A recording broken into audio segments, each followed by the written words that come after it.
Welcome to the Better Together podcast, where we look at ways that we can work together to help each other in the ministry. Today we have with us again attorney David Gibbs III, who is the president and general counsel of the National Center for Life and Liberty. Thank you, Attorney Gibbs, for being with us again today. Well, Dr. Mooney, it's my delight to serve and to stand with you and to help the churches across the nation.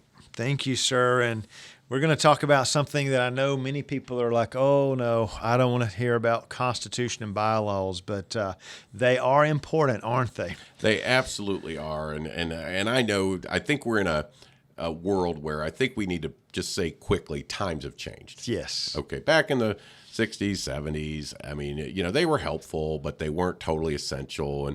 And some churches, there was a sweet lady of God, and she kept the Constitution bylaws, and then one day she died.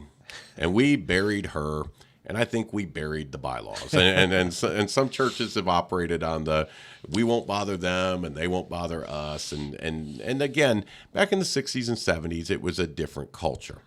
But in today's world, I would encourage churches to recognize this is a tremendous tool that you have to protect your rights. The black letter law in all 50 states is churches can decide their own rules, but if they don't, the state where they are ministering will decide for them. Now, if you say to the typical Free Will Baptist pastor, do you want to decide, or do your leadership, does your deacon, do your members want to decide how your church should operate, or do you want a judge in your town who doesn't even know the Lord or may not be certainly Free Will Baptist, and let him decide how your church should operate? Well, everybody would say, well, I want to decide. Well, and so we have the right as churches under our First Amendment, it's part of our free speech and freedom of religion, to decide and to put our own affairs, our ecclesiastical matters, they call it in court, in order. We can make our own decisions. But the courts are going to hold you very firmly to, did you do it? And so I often tell pastors and ministry leaders that really a good set of constitution bylaws, or bylaws as most people just refer to them as, does three things. Number one, it protects you from lawsuits from the outside. So if a pastor says, will I ever have to do a same-sex marriage? What happens if an unsaved person wants to come in? What if somebody wants to come in and change our free will doctrine and do something different? Or how would we handle these outside threats and litigations? Well, good news. A well-drafted constitution and bylaws can almost make you immune from those type of litigations. And so you're taking the opportunity to spell out clearly how you're going to operate, what you're going to do. And so those type of cases would have no merit, and literally your bylaws would keep you out of court. So it's a major protection. And from a risk management standpoint, it's incredibly advisable. Second thing it'll do is it will protect you from government inquiry. Now, we live in a country of freedom, but we also have to interact with our government, whether it's we want to be IRS tax exempt, or we want to be property tax exempt, we want to get a building code, zoning code, and all of these different government interactions, they will be looking for our what they'll call operational document, which is your bylaws. And so a pastor needs to understand a well-drafted bylaws will protect the assets of the church.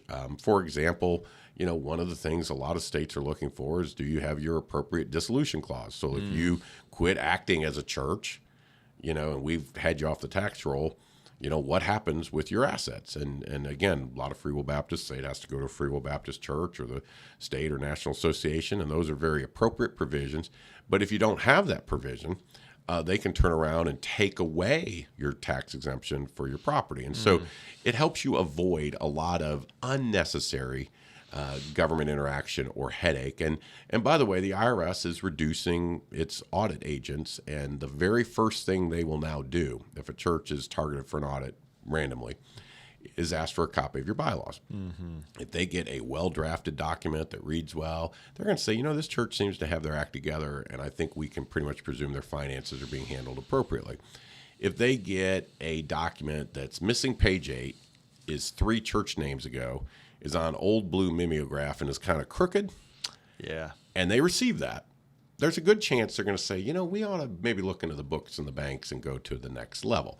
And so it's beyond your testimony. It's certainly a representation of your ministry, but it's also a way for the government to have some confidence that you've taken the time to really organize your church. So lawsuits from the outside, government interactions, and then number 3, and this one is popular in the Free Will Baptist world as in many church worlds, internal church issues.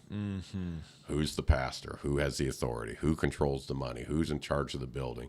Are we going to rename? Are we going to relocate? And all of the things that historically were kind of handled just within the church have now become far more contentious, and oftentimes, and I believe this is a sin, I don't believe it should end up in court, but when people feel that wrong has been done, I've watched pastors walking into court, I've watched deacons walking into court, I've watched members walking into court.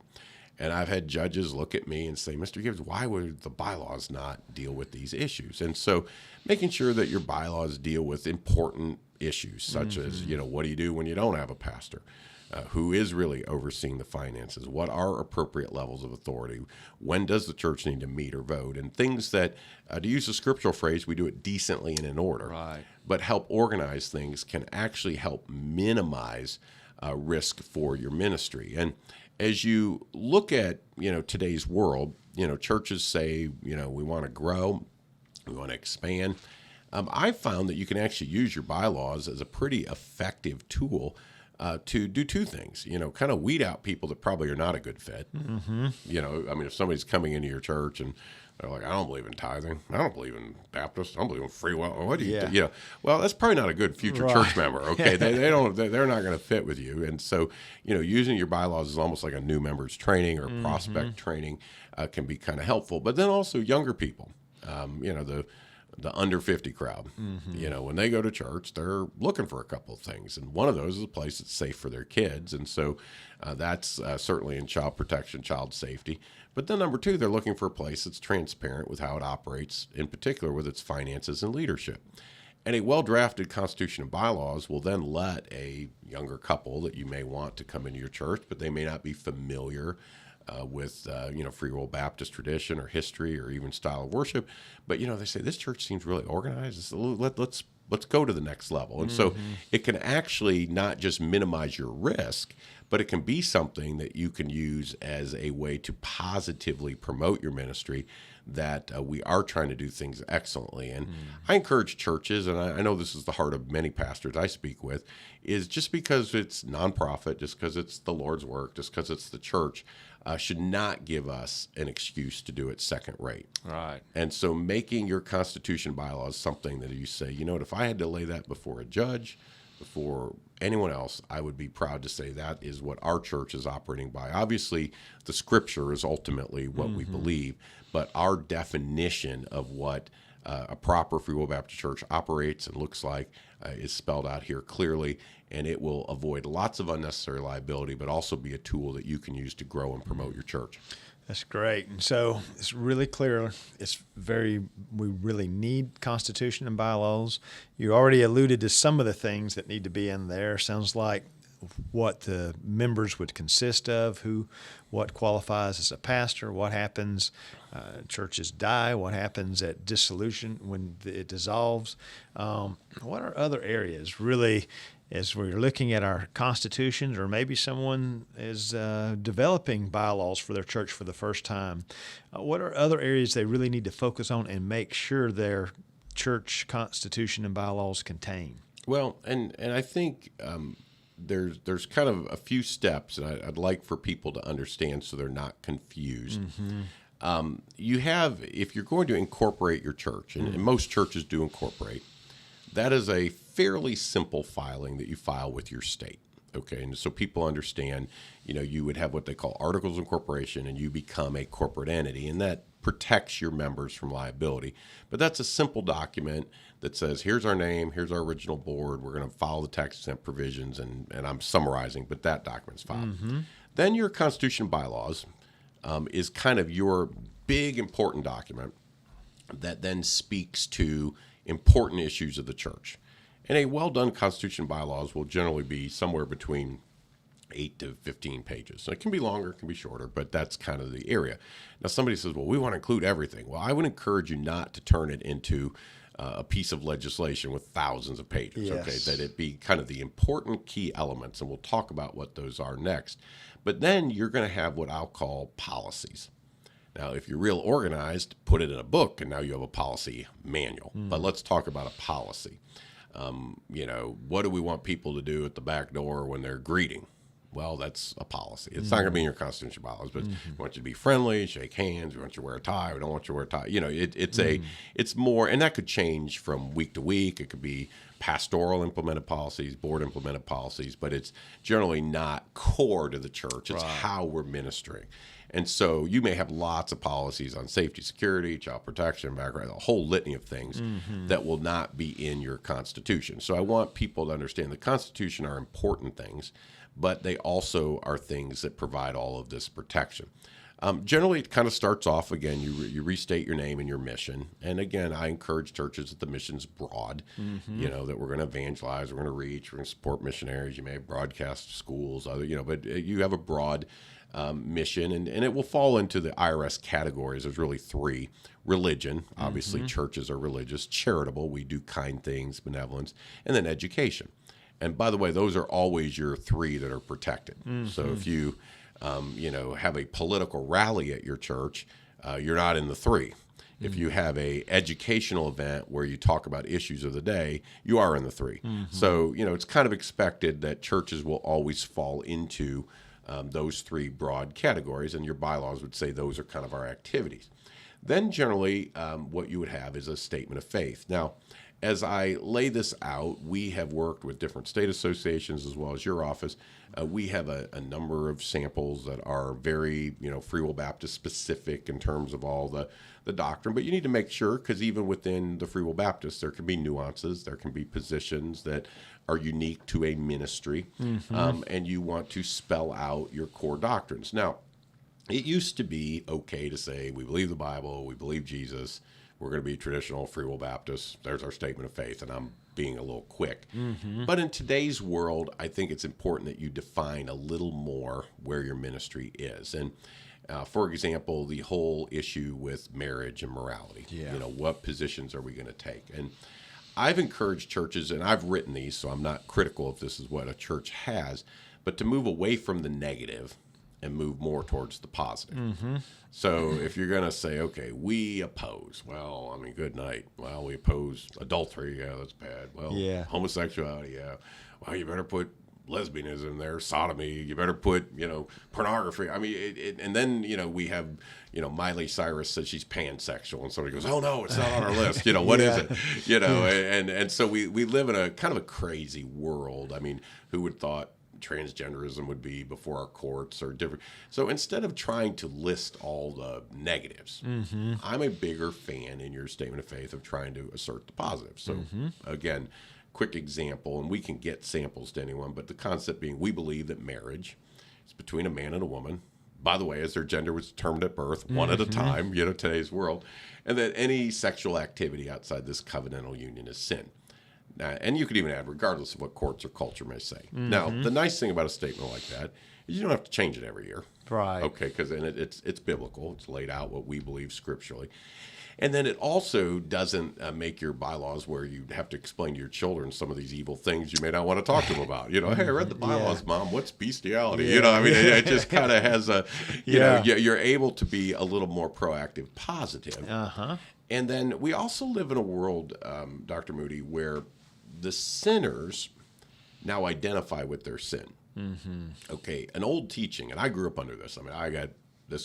We love the sinner, we hate the sin. And by the way, God hates sin, we hate sin. And I'm with you. God hates sin. He died because of our sin. So I'm not in any way being soft on sin. But the problem in today's world is people now identify as their sin. You don't have a man go, I'm a man, I'm an American man, and I have chosen to live the homosexual lifestyle. They don't say that. What they now say in today's world is, I am a homosexual. I am a transgender. They identify with it. So when we say we hate, let's use the word homosexuality, culturally, they think we hate them. And I will tell you, I've tried to explain at court. I've been in a lot of places. But you can say, love the sinner, hate the sin, and you're going to lose every time. So I'm encouraging that in our statements, when we stay positive, that it then becomes their choice. okay, this Free Will Baptist Church believes this is marriage and this is proper sexuality. Anything outside of this is sin. We haven't said anything negative about anybody. But somebody else says, I don't fit in that. Well, you've now made the choice to go be what we would consider sin versus us coming at them. And again, some of that is optics. You know, I do think we live in a world where optics have become a bigger part of what we're dealing with. When I started out back in 1993, I got asked two questions. Is it legal? You know, Mr. Gibbs, is it legal? Can we do this? And obviously that's a good question. Yeah. And then number two, will it work? Are other churches doing it? Is it effective, or am I wasting? You know, and so that's maybe a little outside legal, but it's more of a ministry effectiveness. You know, so yeah, it's legal and people do it. It works. Right. Now today, there's a whole third area. What are the optics? Right. How will this be perceived? And that is what is destroying more churches with online attacks, with Facebook attacks, social media attacks, internet attacks, media attacks. The optics can destroy you quicker than legality or effectiveness. And so you have to realize, you know, when you're putting together this document, you want the optics to be something that you're proud to stand by in a group of unsaved people, if you have to. And so thinking through all of that is something that we encourage. So your statement of faith, and, you know, you spell out some other things that might be, you know, we don't believe in litigation between the church and believers. We're not going to litigate things. And so you lay out what you believe. Then generally you spell out the officers of your church. Now, again, I'm being very broad here, but, you know, generally a bigger church is going to have a few officers. Smaller church may not have very many. I mean, you might just have a pastor, might have a chairman of the board. I mean, and I'm not here to, you know, change any of the structure at your church. I believe if you've got a number of committees, that can be done effectively. If you don't have any committees, you're fine. But, you know, you kind of lay out, here's who exists at our church. Here's what they're designed to do. Here's the qualifications for them to be there. Here's their scope of authority. Then you can spell out a few things that I call are like kind of dispute resolution issues, okay? I generally like to repeat some of the tax-exempt things in the bylaws just so it's clearly spelled out. But then I'm a big fan of what I call a mandatory arbitration provision, which basically says we are never going to sue each other. And if there is ever an issue, it's going to be resolved this way. And that then allows for the church to have a Christian dispute resolution process. So truly, if we don't know whether this guy got the vote, we don't know whether he's really the pastor and should be writing checks or whether he didn't get hired, and there's truly a genuine disagreement, everybody submits to a binding Christian arbitration process in accord with the church's statement of faith, and everybody agrees to live by it. And then for the sake of testimony, for the sake of unity, whatever the arbitration result is, then the ministry is able to move forward. And I have found that that will protect well-intentioned good people. It runs off bad actors, you know, people. And by the way, I will say this. I've seen pastors act carnal. I've seen board members act carnal, and I've seen church members act carnal. I'm not here to say that there's one group that's it's anybody can be carnal, and then I've seen some very spiritual in all three categories as well. So it's to avoid the disputes, and nothing worse than when people both feel they're right in a church context. And so having that dispute resolution in place, and then again hoping that you never have this day. But we do recommend that you put into your bylaws, you know, we are going to have child protection. You know, it's kind of reached a point where I like words like zero tolerance for child abuse, you know, and it's important, again, back to the optics. Right. You know, somebody goes, well, you know, isn't that kind of the no duh? Of course, we don't want kids hurt. But with many people saying religious organizations, Catholic churches, Protestant churches, Baptist churches not being safe, when you have in your bylaws zero tolerance, that does speak loudly and make a strong statement. And so that we have policies, how we handle our finances, and spelling some of those out in your bylaws, not the whole policy, but just that we're going to have them. And then people know where you stand. And then it's important also on dissolution. It is not appropriate. It's against the law. It's criminal. For individuals to, you know, make off with the church. So, but if a church dissolves, it doesn't go to the members or the board. But to have in there what happens in the event that we no longer exist. And generally in the Free Will Baptist circles, it's wise to say that it has to go to a Free Will Baptist ministry. You can designate which one, but certainly making sure that Free Will Baptist dollars are not then sent over to a different denomination, different religion, or even a different theology. And we've seen situations where churches that at one point were Free Will Baptist ended up now becoming something that they're not. And so you can guard against that. That's almost like an estate plan for the church. We don't want to die. We hope we never die, but we want to make sure that we're protected in that, and make sure in particular that the donors that have invested, and all of that can be in good bylaws. Now, I do want to say for the listeners, sometimes this can be a little overwhelming because you go like, man, I got to find ours. I'm not sure what it says. Well, we have samples, we have resources, and then we have a team of attorneys that will help you review yours. And so if you're a little scared or wondering, take a look at the samples. We'll send you some stuff. A lot of the promotion directors we work with across the country, executive directors, state directors, they have different titles from state to state, but they also are glad to sit down with you and take some of these samples and help guide you so you can have some of their experience and wisdom. But from a legal perspective, we're honored to serve any of the churches in this capacity, because it really is something that every church needs to spend some time on. And then I also recommend that this be an annual review. Your bylaws are something, things are going to be changing, issues are going to come up. So, make sure your board members have read your bylaws. Make sure that there's kind of a committee on the board. And again, you don't have to change it every year, but just review it and just say, you know what, this is something we need to update, or here's something that's not working, or here's something here we don't even do. And just make sure that it's under a state of constant review. And that really is a best practice for your church. And so the resources you're speaking of are at www.ncll.org. Yes, sir. And a lot of our churches have gone to those resources, and they can find a lot that would be helpful to them. A lot of good information here that you've shared with us, and it could prevent a lot of trouble down the road. No, absolutely. And then also just mentioning, we've tried on a state-by-state basis.